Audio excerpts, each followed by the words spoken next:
ఇప్పుడు మీ లోపల శక్తిని ఎక్కడైనా ఎక్కడ పెడతారు? ఇప్పుడు మీ శక్తిని ఆజ్ఞల్లో పెడుతున్నారా, శాస్త్రాలు ఎక్కడ పెడతారు? ఎలా అది చెప్పొచ్చా?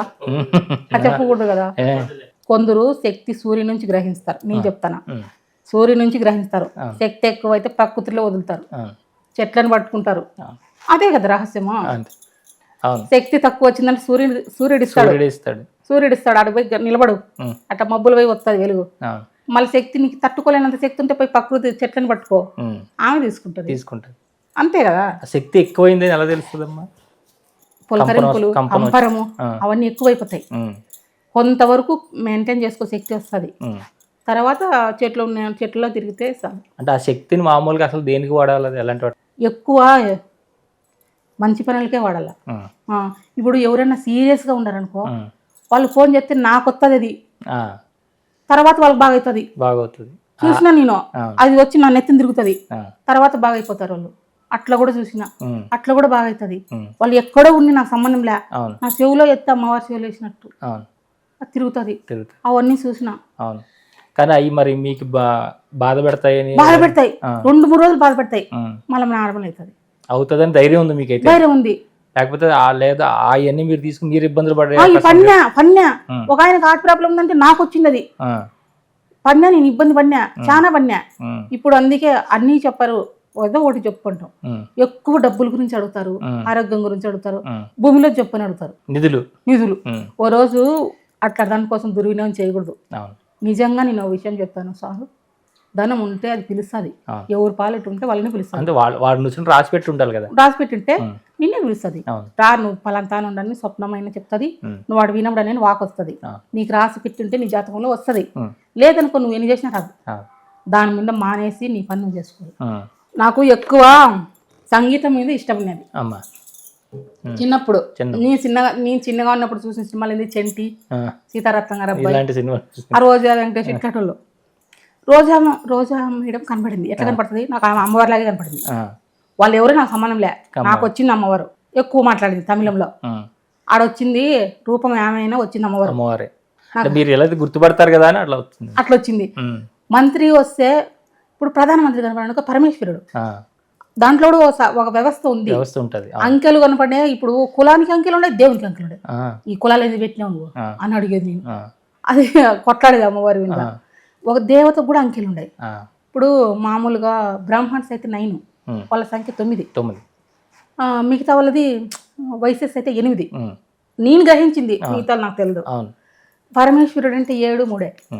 అమ్మవారు అంటే ఇంకా 3, 9, 6 రివర్స్ చేస్తే అట్లా ఇట్లా అన్ని వస్తాయి. అంటే దేవతలకు సంఖ్యలు ఉన్నాయి, కులానికి సంఖ్యలు ఉన్నాయి. మంత్రులు కనపడితే క్యాబినెట్ మినిస్టర్ వస్తే ఇంద్రాది దేవతలు అంట. నాకు తెలీదు, తర్వాత నేను తెలుసుకున్నా. నేను ఏంది నాకు సరే రాజకీయాలు కనపడతాయి, వీళ్ళంతా కనపడతారంటున్నా. అదంతా ఒక వ్యవస్థ అని తర్వాత నేను అర్థం చేసుకున్నా. లలితా పరమేశ్వర్ అమ్మ గురించి నాకు లలిత సహస్రనామం చదవడం రాదు, ఏం చెప్తాడా.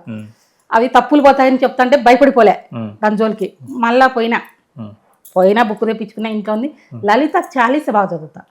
లలితా మాత శంభు ప్రియ జగతికి మూలం నివం అది బాగా చదువుతా. ఆమె ఫోటో ఫస్ట్ దుర్గమ్మవారు అంటే ఈ పటం తెచ్చిండే, దుర్గమ్మవారు పెట్టినాం ఇంట్లో. మా అత్తలు తీపిచ్చేసినారు. ఫస్ట్ ఎక్కువ అయిపోయింది, ఫస్ట్ పటం తీసేయండి అనేది. మా ముస్లిం కొట్లాడుతుంటే ఆ పటం ఎత్తకపోయి గుళ్ళో పెట్టేసినాం. ఈ ఊర్లో ఎల్లమ్మ గుడి ఉంది గుత్తిలో. మళ్ళీ దేవి భాగవతం బుక్ తెచ్చుకొని, ఆ భాగవతం బుక్ కూడా ఇంట్లో ఉన్నీలే. ఆ బుక్ ఎత్తపోయి శివాలయంలో ఇచ్చిన, అట్లా చేసినారు. మళ్ళీ ఈ పటము ఈ మధ్య ఒక ఆయన గిఫ్ట్ మాదిరి కొనుకొచ్చి ఇచ్చినాడు. ఈ లలిత అమ్మవారు, లలిత ఆమె, కాళికాదేవి ఆమె, కనకదుర్గ ఆమె, నువ్వెన్ని పేర్లను పెట్టుకో ఆమెని. లలిత అంటే ఇంకా అల్టిమేట్, ఆ శక్తికి సామాన్యం కాదన్నారు. ఇట్లనే అన్ని రాసుకుంటా పోవడమే. గారు కాలజ్ఞానం రాశారు కదమ్మా, అంటే ఆయనకు అంతా ఏం జరుగుతుందో ఏంటో తెలిసి రాశారు. అది పరశక్తి మహమే, అమ్మవారి వల్లనే వచ్చింది. కాళికాదేవి, నేను నేలమఠం పోయినా, కాళికాదేవి విగ్రహం ఉండడా, బ్రహ్మంగా చతుర్ముఖ బ్రహ్మ ఉన్నాడు, వీర బ్రహ్మనైన ఉన్నాడు, అవన్నీ దర్శించుకున్నా నేను. ఆడిపోయి నాకు ఆడ మంత్రం వచ్చింది, కం కం కాళిక అయినమని. ఎక్కువ కరే కంకణం అట్లా వస్తుంటాయి. కరే కంకణం కం కం కం కం నీం నామ్ నవం అట్లా దండి వస్తుంటాయి. నామ్ నీం నీం నామ్ నవం నామ్ అని వస్తాయి. కాళికాదేవి అని భయపడాల్సిన అవసరం లే, వాళ్ళు పూజించే విధానంలో ఉంటది అంతే. మనం ఎవరు నేను చెప్పిన, నాకు సాత్విక రూపం ఇష్టం తల్లి, నాకు అట్లా కనపడద్దు, నాకు లక్ష్మీ స్వరూపం కనపడు. సరస్వతి స్వరూపం కనపడు. నాకు బంగారు వర్ణం ఇష్టం. దుర్గాదేవి ఉండేది బంగారు వర్ణమేగా, ఆ కలర్లో దర్శనమి నువ్వు అట్లా కనపడదు నాకు అన్ని. నేను ఆ దర్శనం నాకు వద్దు, నువ్వు ఇట్లా కనపడను. అప్పుడు మా శాంతి ఇచ్చింది. చాలా మందిని అడిగిన, ఒక ఆమె కూడా చెప్పింది, నువ్వు అమ్మవారికి శాంతి చెప్పుకోవాలమ్మా, అప్పుడు నీకు తగ్గుతుందని చెప్పింది. కొందరు గురువులు సలహాలు ఇచ్చినారు, శాంతి మంత్రం చెప్పుకుంటా రిలాక్స్ చేస్తే మా అమ్మవారు నిన్నే కరుణిస్తారు, భయపడాల్సిన అవసరం లేదని చెప్పినారు. మీరు కూడా ఇలాగా అంటే బ్రహ్మం గారు తెలిసినట్టుగా మీకు కూడా భవిష్యత్తులో జరిగే ఏమైనా తెలిసి రాసిన ఏమైనా దండి ఉండే, యుద్ధాలు జరుగుతాయని రాసింది, అవి ఉండే, మిసైల్స్ కురుస్తాయనింది, మిసైల్సే కురిసినాయి. నా బుక్కులు నేను చెప్పాను కానీ మీరే చూసుకోండి, బుక్స్ బాగా గమనిస్తే ప్రతిదీ ఉండయి. స్వర్ణ దేవాలయం మీద జరుగుతుంది దాడి అని రాసింది, దాదాపు దాడి వరకు వచ్చింది, అది ఎప్పుడు జరుగుతుంది అది ఉంది. అస్తాంబుల్ అని రాసింది, నాకు తెలియదు కదా, టర్కీలో ఉందంట అస్తాంబుల్. మా ఇంటికి ఆయన డాక్టర్ వస్తుండే, ఆ డాక్టర్ని అడిగింది అస్తాంబుల్ ఎక్కడుంది అడుగుని, యూట్యూబ్ చూడంటే మా టర్కీలో ఉంది, మన టర్కీలో అప్పుడు ఏదో చెప్పలేదు, అస్తాంబుల్ ఇస్తాంబుల్ అన్ని అల్లి బుల్బుల్ చెప్తుంటది. నాకు తెలియని పదాలు చెప్పి తెలియని ప్రదేశాలు రాపిచ్చి విదేశాలలో ఏం జరుగుతుంది అంటే ఎందుకు ఇట్లా నీ విశ్వనాయకిని అనింది. నేను విశ్వానికే మాతను, ఇక్కడే మాతను కాదనింది. మీరు ఎప్పుడైనా అడుగుతారు అమ్మవారి అమ్మ ఈ కొట్లాట్లంతా ఏంటి గొడవ? శంకరాచార్యులు వచ్చినప్పుడు కూడా అట్లే ఉన్నారంట.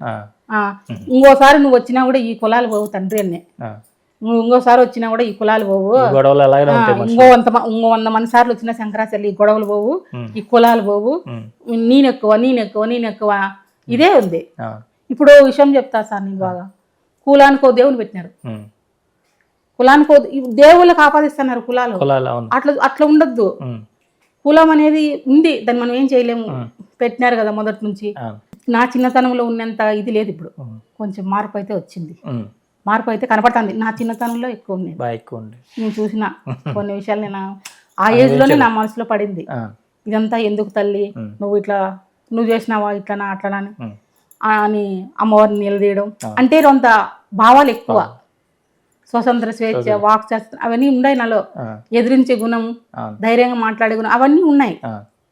అట్లా ఉన్న వాళ్ళకే అమ్మ వస్తుంది, వాళ్ళు నిజమే పలుకుతారు, అబద్ధం పలకరాడ. ఫస్ట్ అమ్మవారు వచ్చిన వెంటనే ఏమి అన్ని రావు, వాళ్ళు అనుకుంటారు వాకు తప్పైనాయి ఈకి తప్పైనాయి, అది తప్పు, టైం పడుతుంది. నువ్వేదైనా ఫస్ట్ అమ్మ నిలదొక్కడానికే టైం పడుతుంది, శరీరం స్వీకరించడానికే టైం పడుతుంది. అది ఎట్లయితుంది, ఎందుకంటే చచ్చి బతకాలి కదా.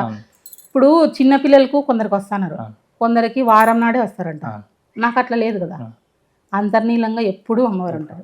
నేను అమ్మవారికే అంకితం, కుటుంబ బంధము భర్త ఉన్నా ఆయన స్నేహితులు అంతవరకే, అమ్మవారికే అంకితం.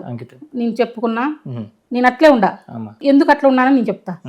నాకు ఎనీ టైం అమ్మవారు ఉంటారు కాబట్టి నేను అట్లుండా, అంతే కదా. మరి అమ్మవారు మీలో ఉన్నప్పుడు ఆయనతో సాంగత్యం అనేది అని అమ్మవారు ఎప్పుడు ఉంటారు కాబట్టి నేను అట్లుండా, మిగతా వాళ్ళు అట్లా ఉండవని నేను చెప్పను. ఎందుకంటే అది వాళ్ళకు ఆ స్థాయికి పోయిన వాళ్ళు అట్లా ఉంటారు, ఫస్ట్ ఉన్న వాళ్ళు అట్లా ఉండరు. ఏదో శుక్రవారం వచ్చిందా మంగళవారం వచ్చిందా అన్నట్లు ఉంటారంట. నాకు రావడం అట్లా లేదు, వచ్చిన పది నుంచి ఎక్కువే, ఎప్పటికీ అంతర్నీలంగా నాలో అమ్మవారు ఉంటారు. ఈ నిమిషం ఆ నిమిషం, ఈ రోజు ఆ రోజు నీకు డేట్ వచ్చింది ఇట్లా కూడా లేదు.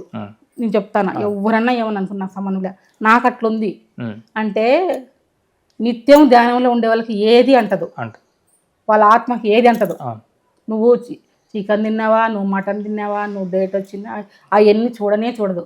ఆత్మ స్వచ్ఛంగా ఉందా లేదా అనేది మాత్రమే చూస్తా. నాకు అప్పుడే ఎక్కువ వచ్చినాయి, ఇంకా